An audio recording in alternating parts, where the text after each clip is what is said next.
Renae with Resources of Hope. We are a foster and kinship support organization. How many of you guys are foster parents or know of foster parents? That is amazing. That is not usually the response I get. So that's fantastic for you guys for knowing foster parents, and hopefully you've seen them make a positive impact on someone's life. Okay, I'm just going to go into, let's see. I'm just going to go into my presentation that I have here. So I've got 3 kiddos. I've got 2 boys that are 21 and 19, and I have a beautiful daughter here. Sorry. Usually it's not this early in the presentation that I get choked up, but she's amazing. So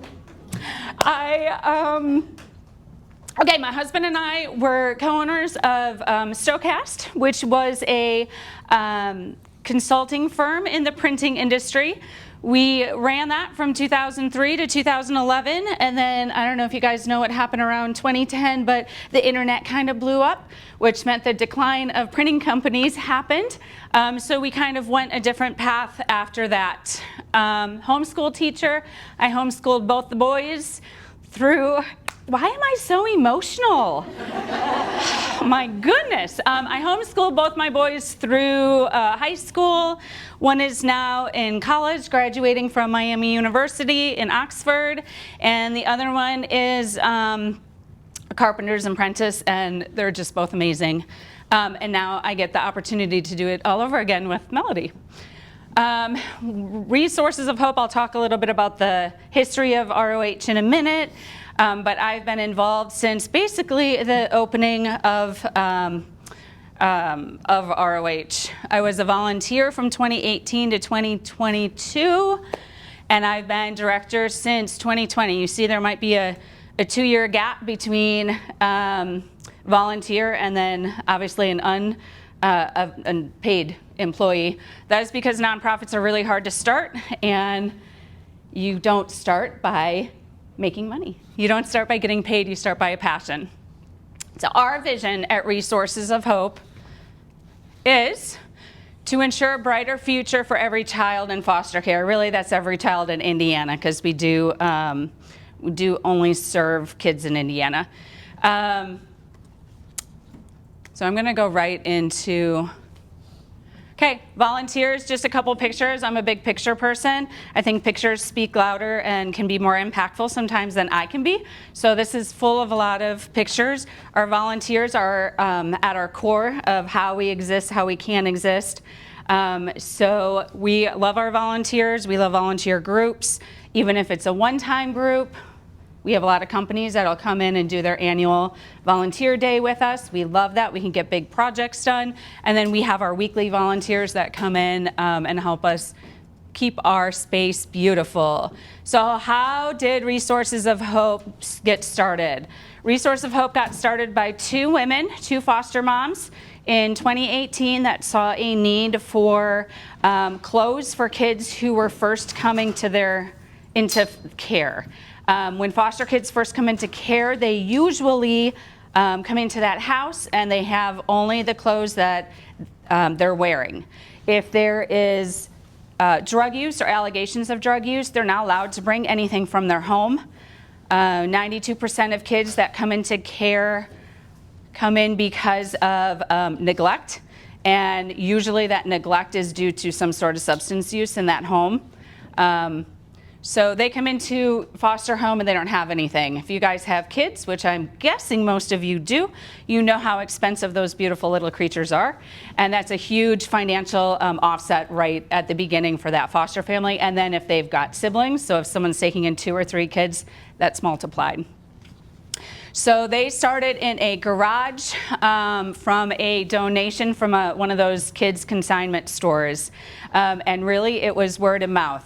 So someone would have a kiddo and they would contact one of the founders, and they'd get a bag and put it on their porch, and foster parent would come pick it up from their porch.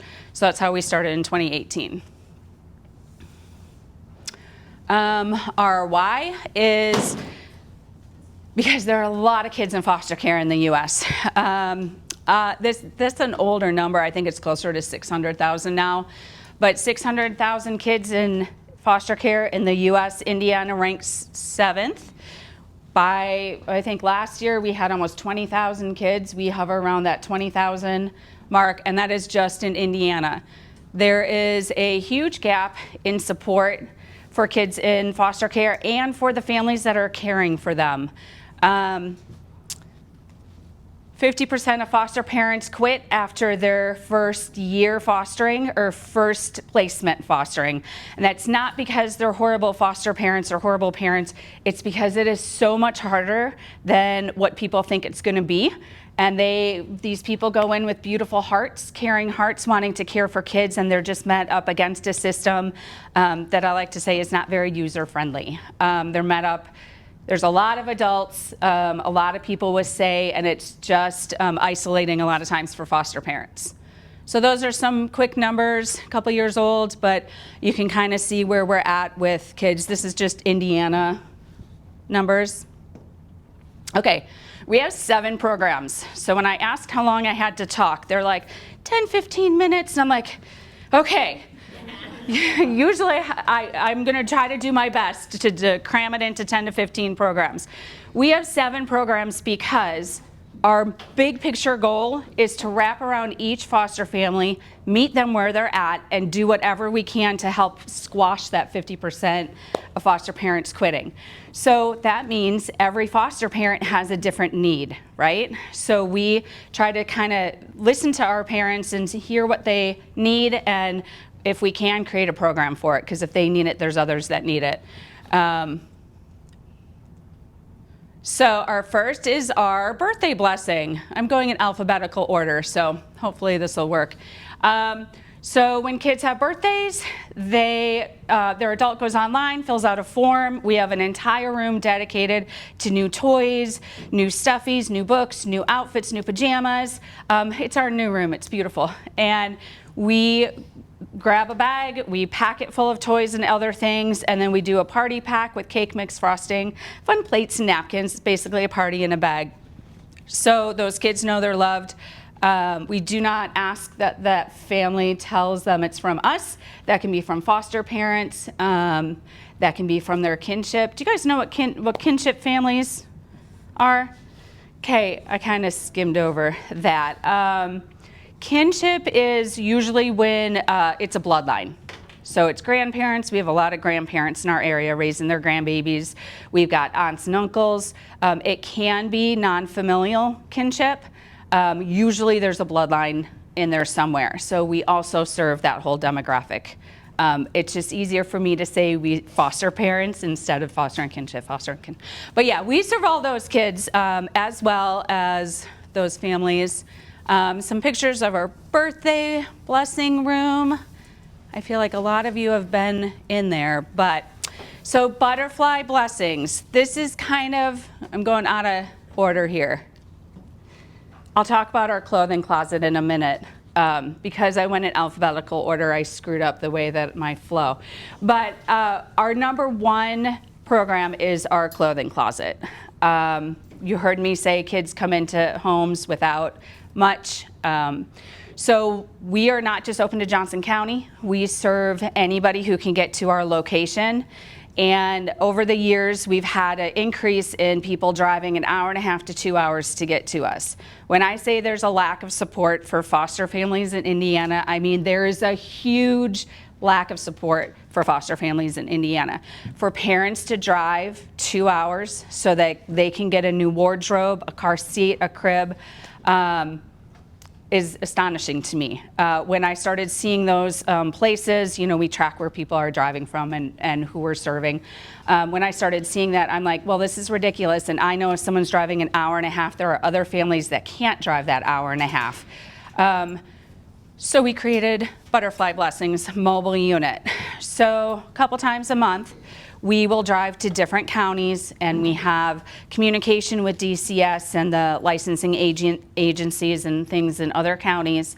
And their people go online, they fill out a form and tell us what they need, and then we go shopping in our clothing closet and gather items for them and bring that to, usually it's a church that I'm partnering with, and then those foster families come and meet us there. So in addition to those, that's what all those bags are those duffel bags are packed orders. We also have things that the foster families can shop because it's fun to shop and it's all free, so that makes it even more fun, right? So if we have an overflow of items or toys and books, those are things that, you know, families can pick out for themselves because they know what's in their home. So they come and they shop for toys and books and hygiene products and quilts and hats and gloves, and it just is kind of fun to give them the opportunity to shop. So that's our butterfly blessings. This is our clothing closet, and as I just said, it's our most popular program. We serve an average of 82 kids per month just with this program alone. We try to have a little bit of everything in there, not just clothes. We have stuffies and blankets, and games are a great way to connect as a foster family. We have a lot of games. We have just anything that you can think of that a newborn through age 18-year-old might need in a new home. And then what I really like about our clothing closet is we're not a one and done service organization. Like, our true goal is to get to know these families, to get to know how we can help them when they hit a wall and they feel like quitting, and we don't want them to quit. So we support them through the entire foster journey. So they can come back when the kiddo changes size, they can come back when seasons switch, or, you know, especially if you have those little babies, there's always a need. Like every 2 months you're like, oh, I need the next stage toy or the next stage jumperoo or extra sauce or whatever they need, and they can just keep coming back and getting what they need to ease that perhaps burden. Just some cute, I like doing these videos because I can show faces. You can't take pictures of this, but it's just nice to see some of the kids that we've seen. Then we have our Fostering Friendships program. We heard a lot of parents say, so imagine being at Walmart and seeing a woman with 8 kids, and they're all different colors, and they're all different sizes, and you might think something, hopefully you don't, but some people do, right? They're judgmental. So we hear a lot that our families are big and beautiful and mixed in all the ways you can think of, and they sometimes get judged and they feel judged. And I'm like, well, that stinks. Let's do something about it. So we have events throughout the year where we welcome all these big and beautiful families. It's chaos and it's beautiful, and we're all accepting and we all understand. So that is what our Fostering Friendships is. Because I like pictures. I'm going to show you some pictures.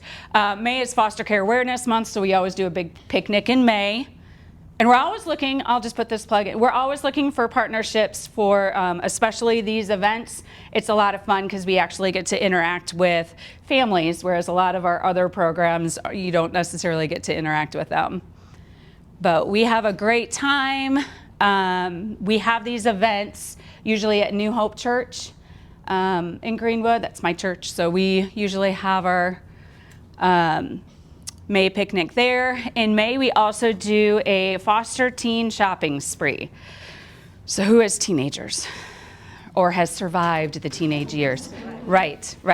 So they're really hard to get those awesome clothes for because they change their mind about what they like every week. And in May, we try to bless between 20 and 25 kids with a $200 shopping spree.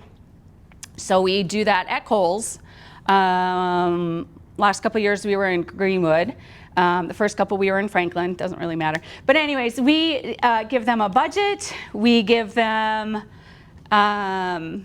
a sheet of paper. Remember how I'm a homeschool mom? So I think you can like learn in anything, right? So they have a piece of paper and a clipboard, and they have to write down, they have to keep track of how much money they're spending, and it's an amazing experience. We have a wonderful group of volunteers. We are always looking for sponsorships for those kiddos. $200 sponsorship for the kid. It goes directly to the kiddo and what they can purchase. They have to purchase a top, a bottom, a pair of shoes, underwear, socks. They have to purchase all of those first, and then they can go and do jewelry or makeup or something. We've had kids purchase sheets We had one little boy that came in, I say little, he was a teenager, but we had one boy that came in and said, I really don't need clothes, but I need socks. Can I just get socks? And I'm like, here's a cart. Yes, get socks. I mean, they all need something different. But that's a really fun event. We have Family Fun Day at Camp Allendale. They open their doors to us. We have our Hope for the Holidays party, the first Saturday in December. This was our 8th annual party. We had 71 families and 268 kids. We provide gifts for all those kids. We have now set up, because it has gotten so large, we used to hand pick gifts. We don't do that anymore. We just set up a shopping room and let those parents go through and pick out what they want for those kiddos. In order to maintain your foster license, you have to have a certain number of continuing education hours per year. All those hours have to be approved by Department of Child Services. So we do a foster parent training every month, which all of our trainings are approved by DCS. Here's just a quick list of some of the trainings that we've done in the past. I'm just trying to whip through it. You guys can ask me questions at the end. Teen Connect. This is one of my favorite. So on Friday nights, we get together with 12 to 17-year-olds in foster or kinship care, or those adopted out of foster or kinship care, and we hang out with them. We're not a therapy group. Most of these kids are going to therapy, which is great, but we're just there to support them. We have dinner with them. We have some sort of a planned activity. The kids get to know other kids that have been through similar situations without maybe bringing it up and talking about it. They know that they've been through things that they've been through. They get to know some safe adults in the community. If they run into an issue, which teenagers do, we all do, it's not even teens. They have people that they can turn to. It's beautiful to watch the friendships grow outside of this, because there's no one like that understands besides someone who's been through what you've been through, right? We all know that. So this is a great opportunity. You can't in school walk down the hall and be like, I'm in foster care, you in foster care, I'm in foster, like but everyone knows that they come from similar past. So that's really fun. We have 4 groups. We have our inclusive meets the first Friday, our guys the second Friday, skills the third, and girls the fourth. Just some fun, I like pictures. Our mentors are down there. Okay, so I set this up perfectly. So our support group, like our trainings, count for those annual hours those foster parents need. They're all approved from DCS. It's a support group. I don't really need to say much. You guys know what a support group is. The big thing about our trainings and support groups are that we offer childcare. A lot, DCS and agencies, they work out of office buildings. So although they might offer these trainings, some of these trainings to foster parents, they can't offer the child care. So the fact that we're able to offer child care is a big deal, because obviously foster parents have kids. I know, it's a surprise. So we're able to do that and love on those kids for a couple hours every month. Some of the fun pictures of kids that we see. So far, Resources of Hope has served 59 Indiana counties, which is pretty amazing. We're a very small, we're one location. There are 2 people on staff. I'm full-time, and then I have a part-time employee. The rest of our help comes from volunteers. So that's pretty amazing that we've had that impact. Okay, so I know you guys are all thinking, I really want to be part of this amazing organization. How can I help? First, pray for these kids, because they're going through horrible things. They've been through horrible things. Anything that you can think of, any CSI show that you've seen, any NCIS show where you're like, oh my gosh, that doesn't happen. No, that all happens. That happens right here. That's happening in Greenwood. It's happening in Franklin. It is all happening right here. We are not so wonderful that it passes us by. So these kids are coming in every day into care, and they've been through hell. and they need our prayers. And so do the families that are helping them heal from the trauma that they've been through. So those foster and kinship families need our prayers too. Volunteer your time. Oh, I know, I get it. We're all busy. We're all super crazy busy. I am too. My daughter's over there sleeping because we've been running straight this week. She's not really sleeping, she's faking. But volunteering, you know, a couple hours a month even can make a huge difference. Even talking about us to people that might be able to help in a way that maybe you can't. That's a huge help for us. Donate items or facilitate a collection drive.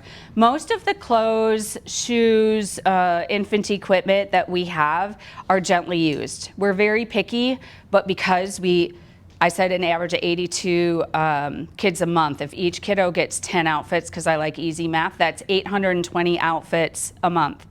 That is a lot of clothes. We are always needing clothes. We can't just offer new because it's just not sustainable for us, but we're very picky about what we put out. So they're like new clothes. Socks and underwear, we require to be new. So we're always needing socks and underwear. Those are harder for us to get because they need to be purchased. So collection drives are always helpful.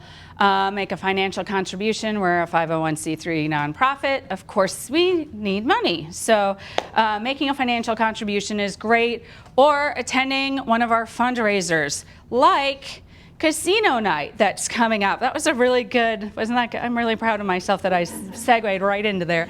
Our primary fundraiser is March 7th. It's our All In for Foster Youth Casino Night. It's a lot of fun. We're still looking for sponsors. We're still looking for items for our silent auction, and we still have tickets available. So you can go to our website. I do have flyers that I didn't put in those packets. We put some packets out on each table for you guys. I don't think I have enough for everybody. I'm sorry. I should have asked how many people were going to be here. So there's a lot of information in there. Some of you might want it, some of you might not. It's fine. Take it if you want it. If you don't want it, leave it for someone else that might. I'm happy to get you brochures and stuff like that if you didn't get one. And that's it. That's what I have.